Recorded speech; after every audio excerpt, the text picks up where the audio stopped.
Hello everyone, I am Surrendalot Reviews and I'm back, and I'm ready to look at some more Generation 1 Transformers. But before I get started, make sure to like, comment, subscribe, and if I can't convince you, perhaps this picture of my kitten will convince you. And random fact about my cat society is that they decided to build a McDonald's on top of the main government building. But without further ado, let's get into this. So the first episode we're gonna look at is Money is Everything, where the Technobots basically have to go deal with a weapons dealer who is dealing with the Quintessons. But without further ado, let's get into this.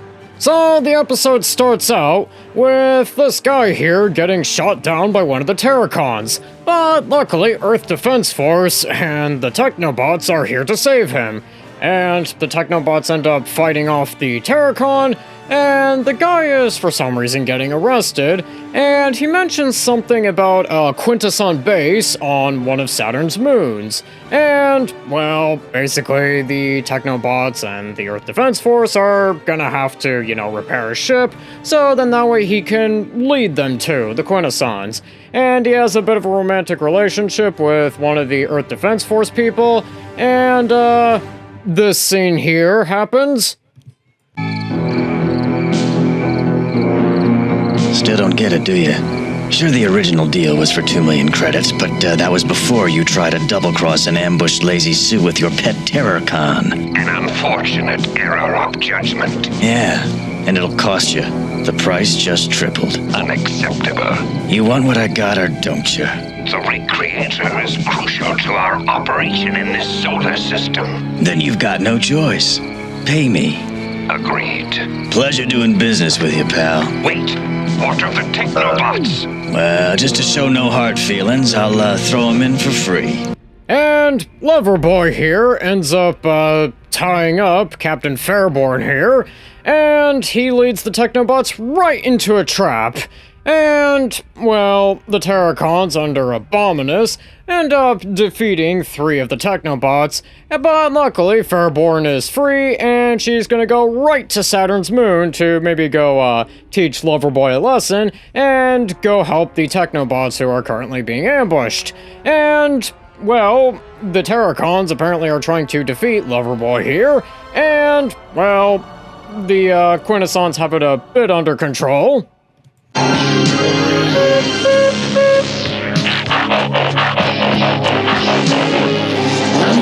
we quit? Why we transform? Having finished hunt? Whippersnapper don't want to stop now. I have no choice. Master set timer to control us.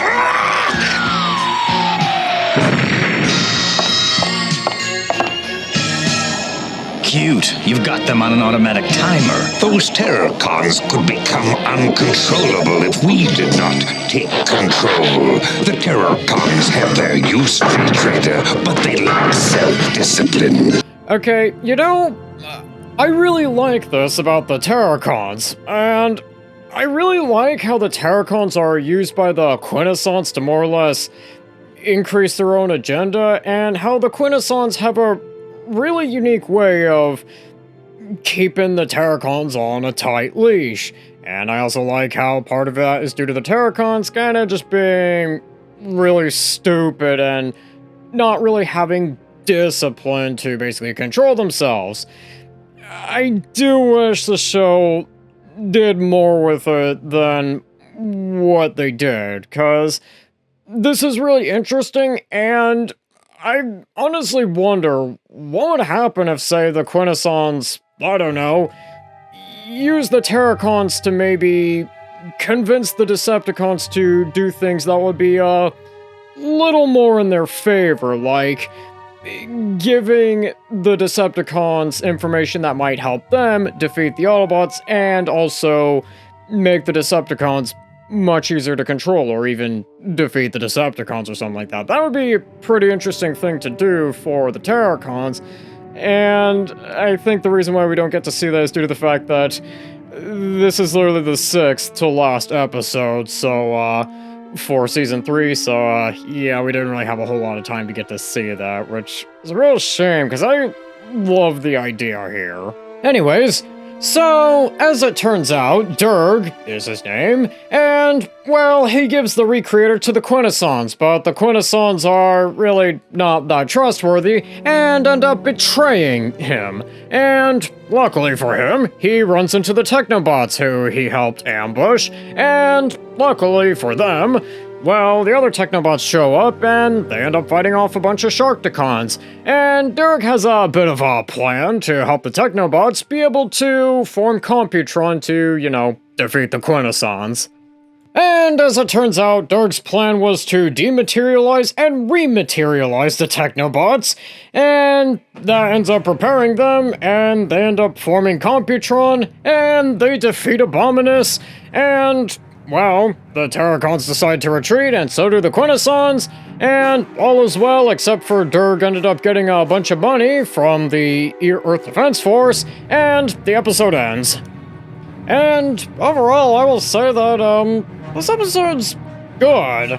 I mean, I really like how we get a bit more about the Terracons compared to the last time we've seen them, and how they kind of are a bit more manipulated / unwilling associates of the Quintessons.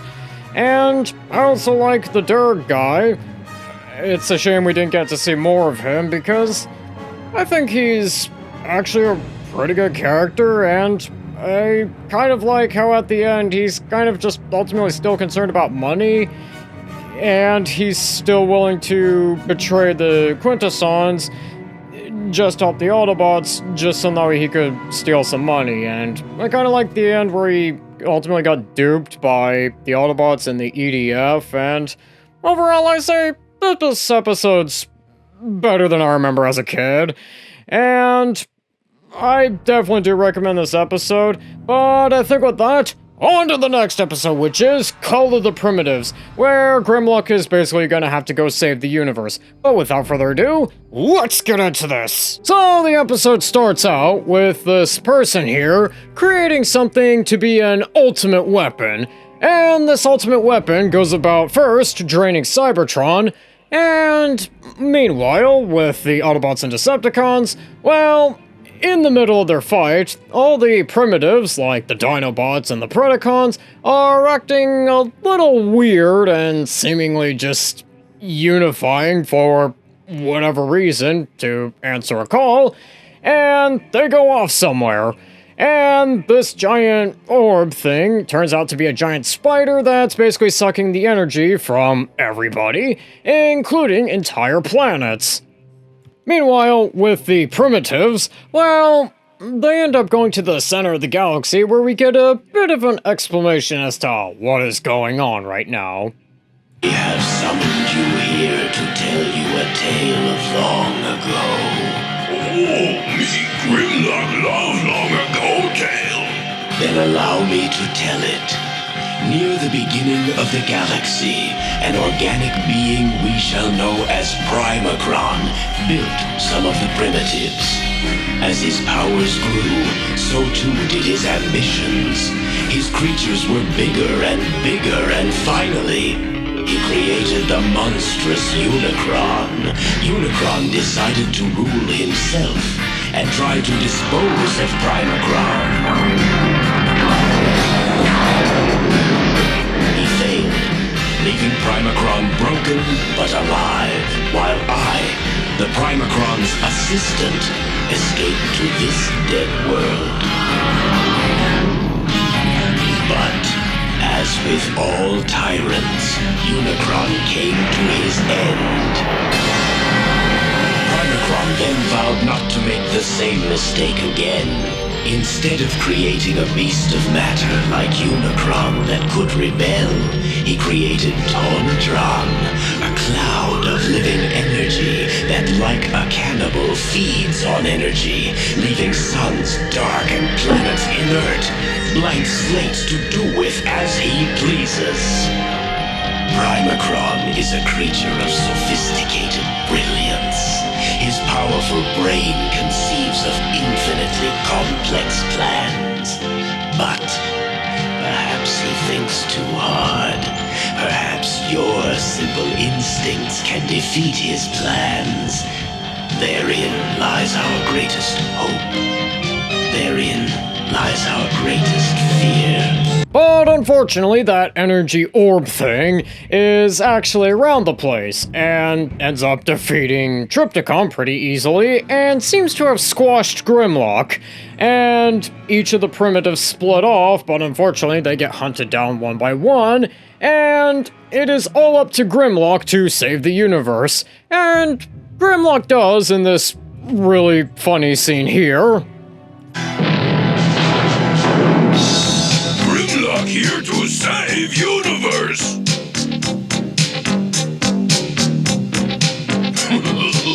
You are creator? Unfortunately, yes. Grimlock laugh at little wimp who make big trouble. I will make no more if we survive this. Grimlock order Primacron to make everything like it was before. We are finished. I've amplified the energy parameters, minimized the drive augmenter, redirected the ion flow. I've tried everything. Me Grimlock solve problem. Ugh. Of course, the reverse switch. Why didn't I think of that? You not smart primitive like me. Me Grimlock think I did right thing. How brilliant! Simple and brilliant! You reversed the energy polarity! Grimlock saved universe! Oh, oh Grimlock hero! You stupid! Why you call Grimlock stupid? You ruined my lab! Me Grimlock think that is smartest thing I ever done. And overall, I will say that this episode's good. I remember liking this episode as a kid, and I don't remember how great this episode was, and I will also say this: the animation is definitely some of the best I've seen in a while, and I also just love how Grimlock managed to find a solution in just the simplest way by just reversing the thing. And I also like Grimlock's reaction at the end. I thought that was really funny. And overall, I will say that this episode is good, and I recommend it. But I think with that, that's gonna do it for today. Thank you so much for watching. Don't forget to like, comment, subscribe, and I'll see you in the next one.